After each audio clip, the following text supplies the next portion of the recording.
ચાલો બાળકો, આજે તમારે શેની વાર્તા સાંભળવી છે?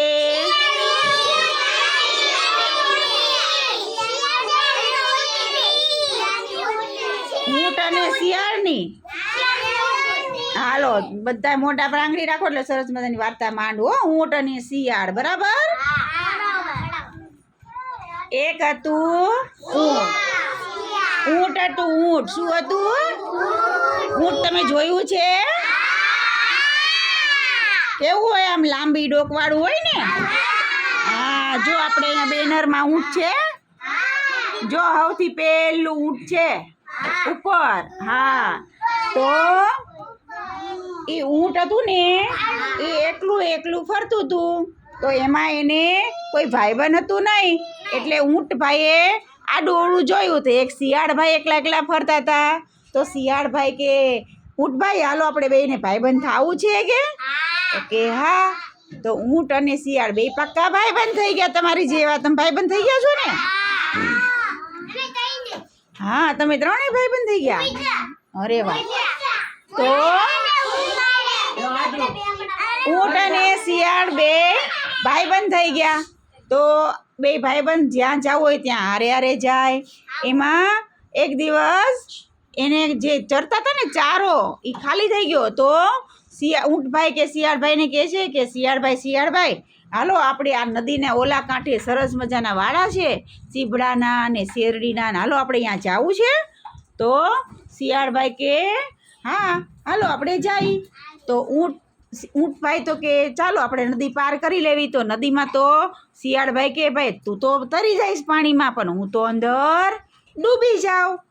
તો કે તું ડૂબી જા તો એક કામ કર, મારી પીઠ ઉપર બેસી જા. તો ઊંટભાઈને તો મોટી પીઠ હોય ને. તો હા, જો કેવી સરસ મોટી પીઠ છે ને.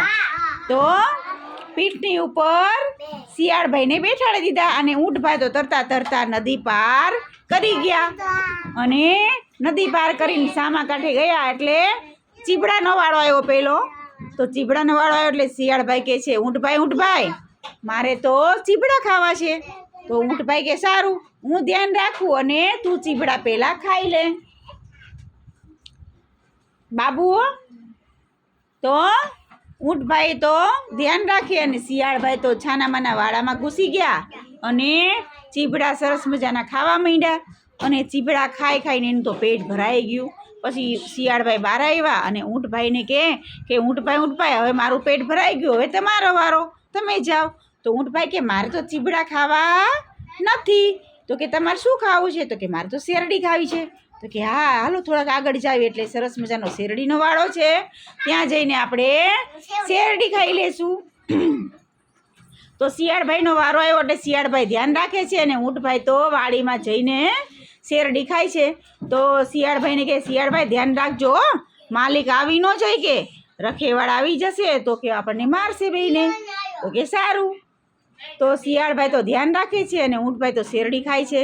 તો શિયાળભાઈ તો જાત બધા ચીબડા ખાઈ ગયા હતા ને. હે હા, એટલે એનું પેટ તો આખું ભરાઈ ગયું હતું, એટલે ફૂલ ભરાઈ ગયું હતું પેટ. એટલે એને ઊંઘ આવી ભાઈ. ઊંઘ આવી એટલે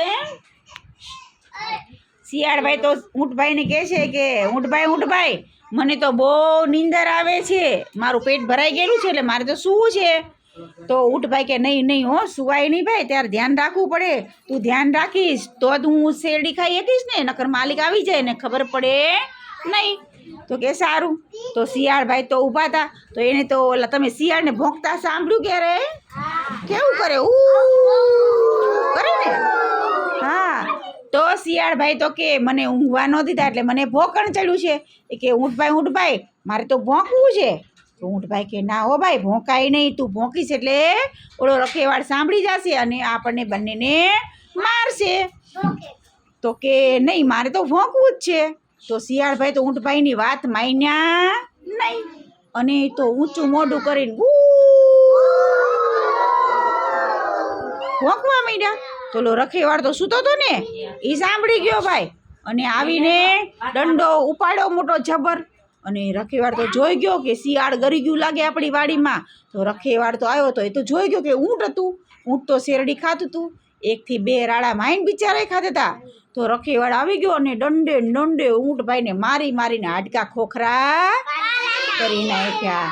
અને શિયાળભાઈ તો ભાગી ગયા હું કરીને દે. હવે ભાઈબંધની હારે ભૂંડાસ કરીને ને ભાઈબંધી એને હારી રાખી નહીં અને બે ભાગી ગયા. અને ભાગતા ભાગતા નદીના કાંઠે આવ્યા. નદીના કાંઠે આવ્યા એટલે પછી કે હાલો હવે આપણે સામા કાંઠે આપણે ઘરે જાશું ને કે હા. તો કે ઊભા રહો ઊંટભાઈ, મને પીઠ ઉપર બેઠાડી લો, હું કાંઈ નદી પાર કરી શકું નહીં. તો કે સારું. તો ઊંટભાઈ તો નીચે બેસી ગયા અને શિયાળભાઈના પીઠ ઉપર બેસી ગયા. તો ઊંટભાઈને યાદ આવી ગયું કે શિયાળભાઈ મારી વાત માન્યા નહીં અને મને દંડા ખવડાવ્યા હું કરીને દે.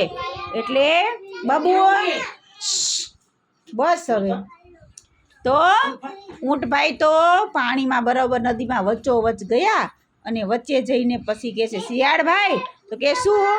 તો કે મારે પાણીમાં આવડવું છે, તમે મને દંડા ખવડાવ્યા ને મને વાહો દુખે છે કે એટલે મારે પાણીમાં આવડવું છે.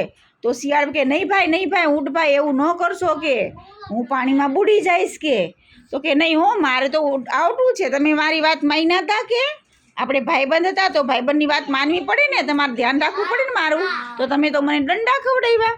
તો કે એવું ન કરશો શિયાળભાઈ તો ઘણું આજીજી કરી પણ ઊંટભાઈએ પછી એની વાત માન્યા નહીં અને પાણીમાં આવટવા માંડ્યા. એટલે શિયાળભાઈ તો પાણીમાં તણાઈ ગયા અને તણાતા જાય અને કહેતા જાય છે કે કોઈ ભાઈબંધ હારે ભૂંડાસ કરશો નહીંતર આપણે ભાઈબંધી હારે જેવું કરવી એવું ભાઈબંધ આપણી હારે કરે. એટલે કોઈ આવું કરશો નહીં. અને ઊંટભાઈને દયા આવી અને ઊંટભાઈ તરતા જઈને પાછા શિયાળભાઈને બારા કાઢી લીધા, નગર તો તણાઈ જાય ને. શિયાળભાઈ માફી માંગીને પાછા ફરીથી ભાઈબંધ થઈ ગયા અને બંને ખાધું પીધું ને મોજ કરી. મજા